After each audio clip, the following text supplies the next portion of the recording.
There's no place like home. 13 Old Greenwood Lane in Fort Smith, Arkansas was the address of our home. Now, it was not my first address. After all, I was a pastor's daughter and a pastor's wife. I had many addresses. But this address was the first one that I got to pick out the interior color of the home. I went to the local hardware store. I went through all the paint chips, and there were 4 that I thought I liked, so I got samples of each, a 4x8 sheet of plywood and some tape, taped it into quadrants, painted the 4 samples, and there was one that made my heart sing. It was called Safari Vest by a company called Bear. It was a unique color of khaki and green depending upon the light, and we painted the whole interior of the house that, and I loved it as a backdrop against the pictures that I got on sale, the curtains that I made. 13 Old Greenwood Lane was a misnomer. I don't know who named it because it was actually a circle, not a lane. It was the cutest house on the circle. But just because your house is cute, just because you have beautiful color in the home, does not mean that everything within is okay. I knew when I'd been married 3 weeks that I wanted out. But I was raised in a very ultra-conservative, women are to be submissive, cannot do anything without the permission of the authority, which is their dad or their husband. And if they do not get that permission and blessing, God will not bless them, nor will he protect them. I'd been taught this since birth. It was very important to me. And so even though I knew in 3 weeks I didn't want to be in this marriage, I knew that the problem was me and I was prideful. And I just needed to learn to submit and be the wife to this man. So I did that, raised my 7 children, home educated them, directed choirs, church pianists, taught classes, listened to heartbreaks, lots of hugs to people. But finally, after 32 years, I couldn't take it anymore. I begged him to get help. And I went and talked to someone. Detra, if he was beating you, would you leave him? Oh, absolutely. That's wrong. You would be better off if he beat the crap out of you every day. Have you ever had one of those internal lights go on and you can see the insides, and I could see the broken bones and the bruises that weren't visible from the outside? I stayed another 1.5 years, and I brought in an interventionist and a mediator. I've never known of anybody to do that. But how do you walk away? I watched him win them over. I began to do research on abuse. We're driving down the interstate, I-40 one night, and on May 27th of 2015, he uttered one of his charming sentences to bring me back under his authority. And I snapped. And I said, "You're a son of a bitch." I don't know, he was more shocked. I had never uttered those words, but I found it quite freeing. And for the first time in 34 years of marriage, he had something on me. And he pulled over on the side of the interstate. He said, "I'm going to tell you something." I said, "You go right ahead." And he got in my face with his finger, yelling at me. And in his defense, he had never yelled at me like that, but I had never called him a son of a bitch. I got my purse, I opened the door of the Suburban, and I started walking down I-40 in the dusky evening. A car pulled over and picked me up. 2 of my sons helped me finalize what I have come to call my escape. My oldest son lived in New York and brought me here. He brought me here to start a new life. I came to New York to die. The moment I stepped out of that Suburban, I lost everything I'd ever known, including a stellar reputation. New York has a way of bringing you back to life, though. All those subway steps. Only been able to carry little bags of groceries home. And she wouldn't let me die. Eventually, I got a job at a local Starbucks, and I was an opener, and I found a place that had people for me to love.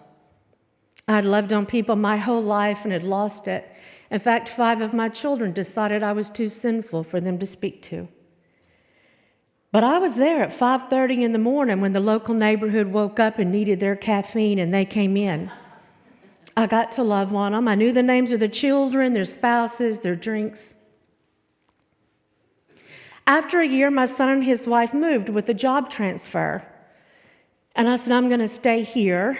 I'm alive because of you. And it's probably going to get rough, but it's time for me to stand on my own 2 feet.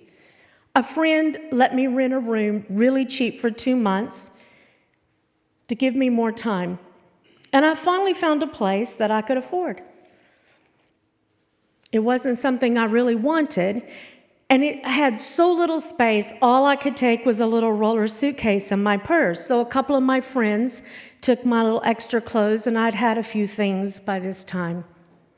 I got in a taxi, and I gave the new address, 90 Lafayette Street.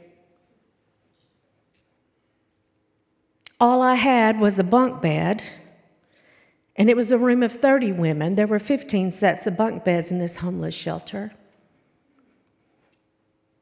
I didn't know if I was going to survive the humiliation.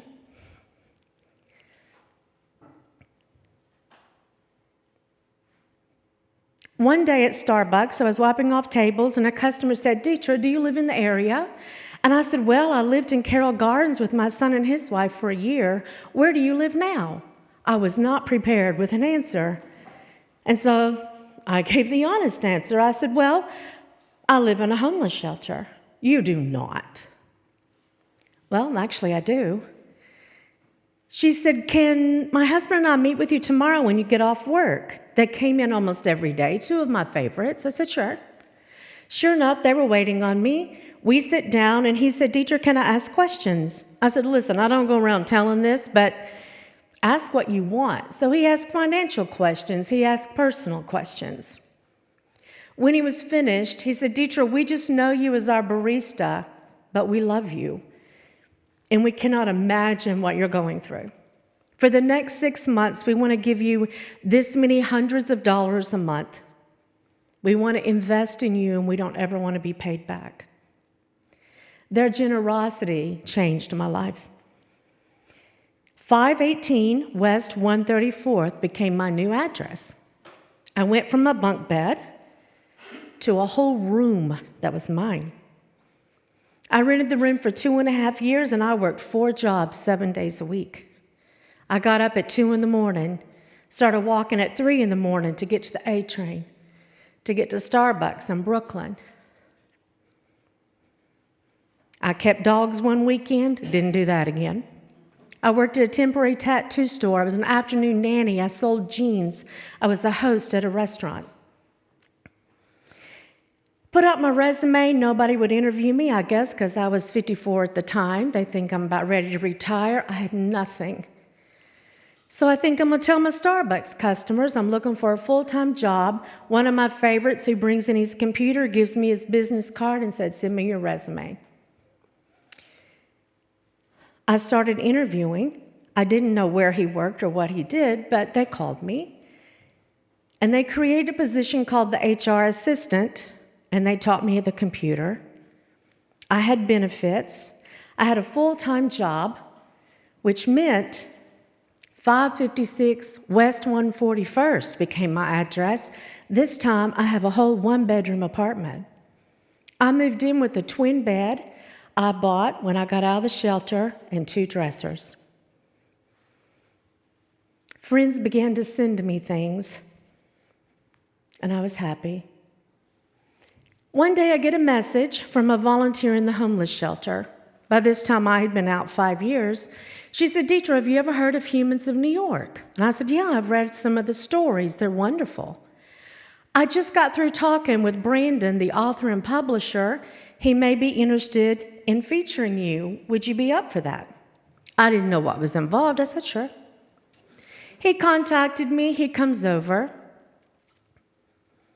He said, I can do a one-page story. I do a whole series.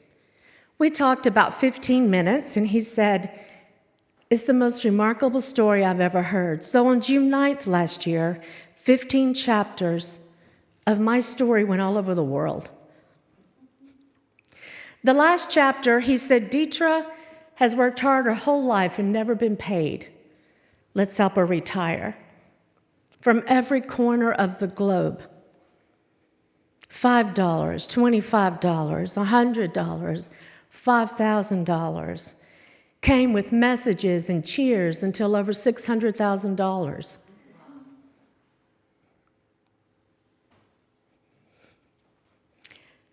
I have no Social Security. I didn't ask for anything in the divorce. I had nothing, so I knew I needed to invest the money. I quit my job July 15th of last year. I put some in stocks, but there was a missing element in my life. 33 Willow Trail in Putnam County became my new address, and I moved in April 6th. A whole home, a yard. Since the world gave me the money, I did a video to thank them. I gave them a tour of the house, and the messages began to come from everywhere. Detra, do a wish list. We want to furnish your dream home. Between the wish list and my friends, over 150 gifts, rugs, lamps, blenders, a new mattress, fresh sheets. My personal favorite is a chainsaw. I had to promise not to use it personally. But I feel badass, I'll tell you. But I had to go to the local paint store. I didn't need to look through all the samples. I went to Bear, Safari Vest. I said, can I have a sample of this, please? After all, 2010 and 13 Old Greenwood Lane have been a long time. My heart has been through much. Cheap paintbrush and I go, put that on the wall. Oh, still makes my heart happy. The whole bottom of the house is Safari Vest. I don't know if the neighborhood would agree, but I think 33 Willow Trail is the most beautiful house on the street. I've never been so happy, and I'm free, because after all, there's no place like home.